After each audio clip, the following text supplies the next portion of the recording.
계속해서 우리는 시편 51편을 살펴보고 있습니다. 시편 51편은 어제 말씀드린 대로 시편에서 대표적인 참회 시에 속합니다. 자, 그래서 이 시에서 우리는 회개가 무엇인지를 배우게 됩니다. 자, 그런데 우리가 이 회개를 살펴볼 때 반드시 확인해야 할 것이 있습니다.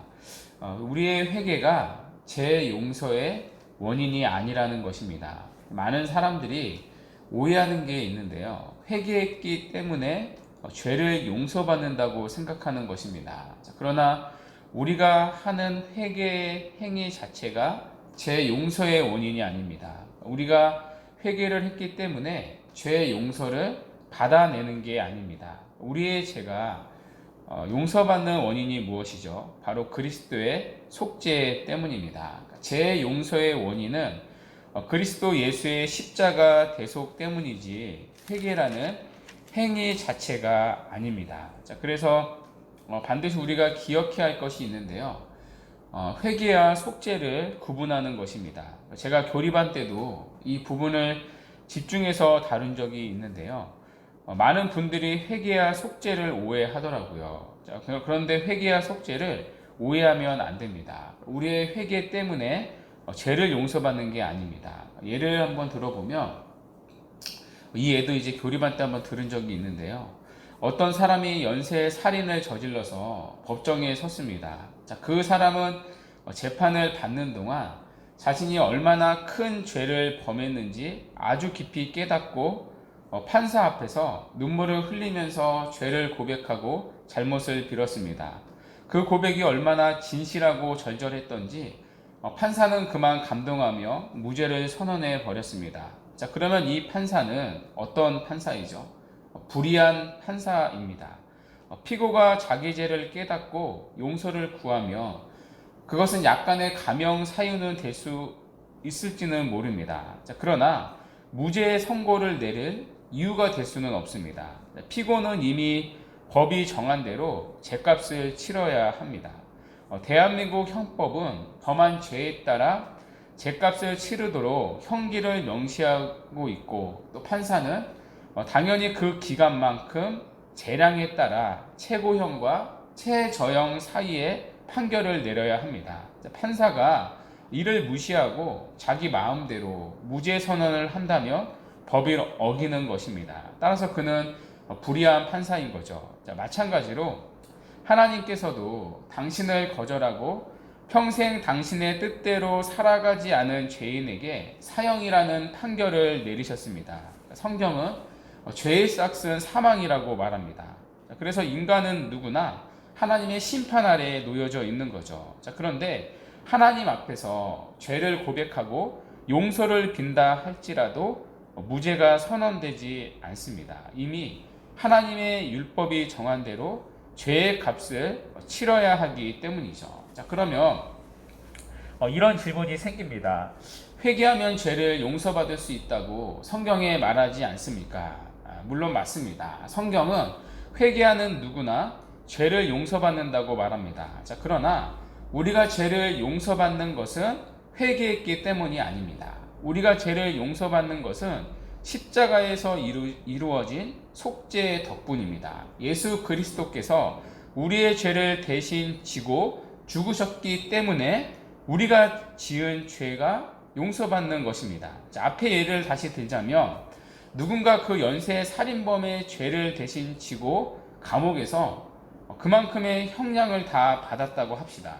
자, 또는 사형을 언도받고 대신 죽었다고 합시다. 자, 그렇다면 그 죄수에게 형을 다시 집행하는 것은 오히려 부당한 일이 됩니다. 자, 그리스도가 십자가에서 죽으며 이루신 일이 바로 이것입니다. 자, 그분은 십자가에서 모든 자기 백성들의 죄를 지시고 지옥의 형벌을 대신 당하셨습니다.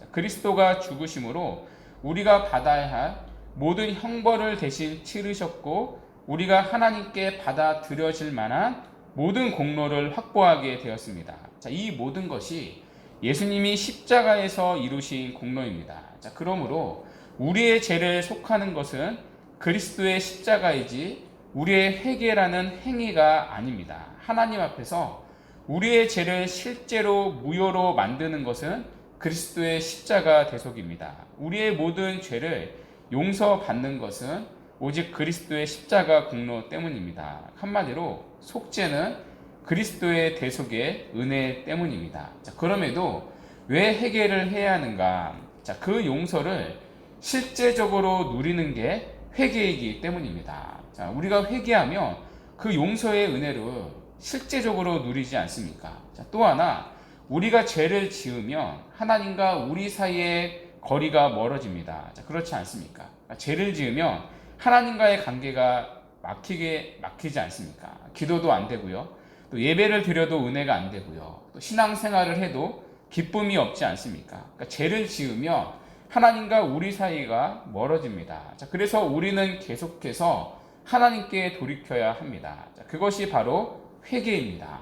그러니까 그리스도의 속죄가 이루어낸 공로를 근거로 하나님께 돌이키려는 마음의 표현이 회개입니다. 자, 이런 의미에서 회개는요, 우리의 죄를 대속한 그리스도의 십자가에 의지해서 평생토록 하나님께 돌이키는 삶입니다. 그러니까 회개는 죄의 대가를 치르는 것이 아니라 이미 속죄를 이루신 그리스도의 공로를 근거로 우리의 마음과 삶을 하나님께 돌이키는 것입니다. 자, 그렇게 하나님께 우리의 마음과 삶을 다시 돌이키는 것, 그것이 바로 성경이 말하는 회개입니다. 자, 그래서 헷갈리면 안 되는 거죠. 속죄와 회개를 헷갈리면 안 됩니다. 자, 그것을 오늘 우리가 다윗의 시편을 통해 확인할 수 있는데요. 자, 이런 이해를 가지고 본문 7절을 한번 보십시오. 우리가 읽진 않았지만 어제 읽은 본문인데요. 본문 7절에 보시면 우슬초로 나를 정결하게 하소서 내가 정하리이다. 나의 죄를 씻어주소서 내가 눈보다 희리이다. 우슬초로 나를 정결하게 해달라고 말합니다. 그러니까 여기 우슬초는요, 이스라엘 백성들이 애굽에서 나왔던 첫 6월절 밤, 그러니까 그때 이스라엘 백성의 집 문에 좌우 설주와 임방에 어린 양의 피를 바를 때 사용되었습니다. 자, 그리고 이 우슬초는요, 구약에 보면 속죄를 하는 죄인의 경우에도 이 우슬초에 희생 제물의 피를 찍어서 뿌렸습니다. 자, 그러니까 우슬초는 희생 제물의 피와 관련되어 있는 거죠. 자, 그리고 이 피는 바로 그리스도의 대속의 피를 예표합니다. 자, 그리스도는 우리의 죄를 인하여 십자가에서 피 흘려 죽으셨습니다. 자, 그 피를 믿음으로 속죄의 은혜를 입습니다. 자, 그러니까 지금 다윗은 그리스도의 대속의 죽음을 믿음으로 바라보았던 것입니다. 그러니까 다윗은 그리스도께서 오시기 전에 그 1000년 전에 살았던 인물입니다. 자, 그러나 오직 그리스도의 피 흘림이 자신의 속죄의 원인이라는 사실을 믿었다는 것입니다.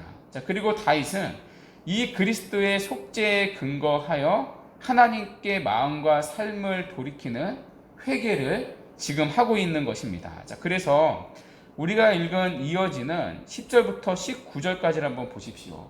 자, 회개를 통해 다윗은 하나님과의 멀어진 마음을 지금 회복하고 있습니다. 특별히 11절을 한번 보십시오.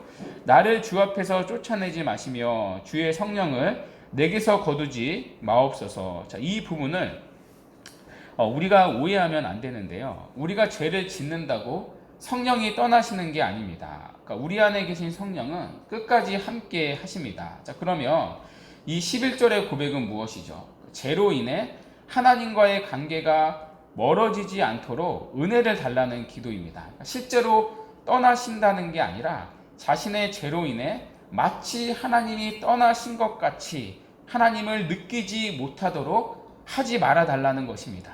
자, 그래서 12절에 이렇게 기도를 하는 거죠. 주의 구원의 즐거움을 내게 회복시켜 주시고 자원하는 심령을 주사 나를 붙드소서. 여기 자원하는 심령은요, 하나님을 향해 회복된 마음을 말합니다.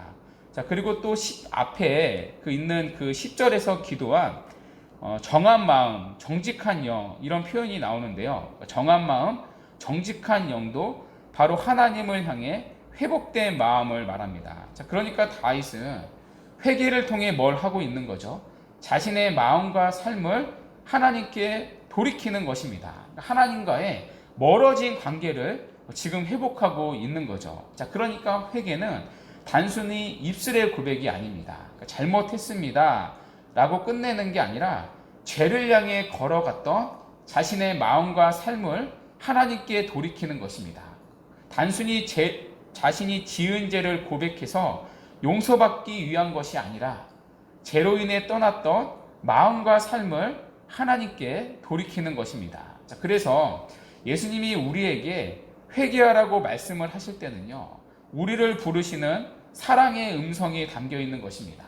예수님은 이미 십자가와 부활로 우리의 죄를 다 용서하시고 우리를 의롭다고 선포할 근거를 마련해 놓으셨습니다. 자, 그러니 이제 더 이상 죄에 빠져 살지 말고 내게로 와서 다시 하나님과의 은혜로운 교제를 회복하자고 우리를 부르시는 것입니다. 자, 그것이 바로 회개하라는 말씀입니다. 만일 하나님께서 우리에게 회개를 요구하지 않고 그저 죄를 용서해 주신다면 이렇게 말씀하시는 것과 같습니다. 나는 너를 벌하지는 않겠다. 그런데 나는 네가 나와 가깝지 않더라도 아무런 상관이 없다. 자, 그러나 주님은 우리에게 회개하라고 하십니다. 왜냐하면 오늘도 우리와의 멀어진 관계를 회복하기를 원하시기 때문입니다. 오늘도 우리와 함께 하고 싶어 하시기 때문입니다. 자, 그러므로 회개하라는 주님의 명령은요, 이런 메시지를 담고 있는 것입니다. 돌이켜라. 벌을 면하기 위해서가 아니라 나와 화목하기 위해 돌이켜라. 내가 받을 형벌은 이미 내가 다 받았다. 내가 돌이킨다며 용서받을 수 있는 근거를 모두 마련해 놓았으니 내게로 와서 나와 함께 먹고 마시자. 이처럼 하나님은 우리를 사랑하시기에 오늘도 뜨겁게 회개를 요구하시는 것입니다. 자, 그리고 회개를 통해 우리는 하나님과의 멀어진 관계를 회복하는 것입니다. 자, 그래서 마지막 17절을 한번 보십시오. 17절에 보시면 하나님께서 구하시는 제사는 상한 심령이라. 하나님이여 상하고 통회하는 마음을 주께서 멸시하지 아니하시리다. 하나님께서 원하시는 회개의 제물은 오늘도 우리의 상한 심령이라는 것입니다. 하나님을 향해 깨어지고 부서진 심령이라는 것입니다. 이것이 바로 진정한 회개라는 것이죠. 그러니까 죄로 인해 멀어진 우리의 마음과 삶을 하나님께 가난한 심령으로 돌이키는 것입니다. 그러니까 단순히 입술의 회개가 아니라 죄를 용서받기 위한 단순한 그러한 거칠애가 아니라 우리의 마음과 삶을 하나님께 돌이키는 것입니다. 자, 그리고 그 돌이키는 마음으로 하나님 앞에 나오는 자는 멸시하지 않으시고 다시금 하나님과의 관계를 기쁨으로 회복해 주신다고 하십니다. 자, 그러므로 우리의 회개가 이런 참된 회개가 되기를 바랍니다. 마음과 삶을 돌이키는 참된 회개, 또 생명의 회개가 되기를 바랍니다. 그래서 날마다 이런 참된 회개를 통해 날마다 이 주님과의 관계가 회복되고 또 주님과의 깊은 사랑을 누리며 살아가는 은혜가 있기를 간절히 바랍니다. 이 시간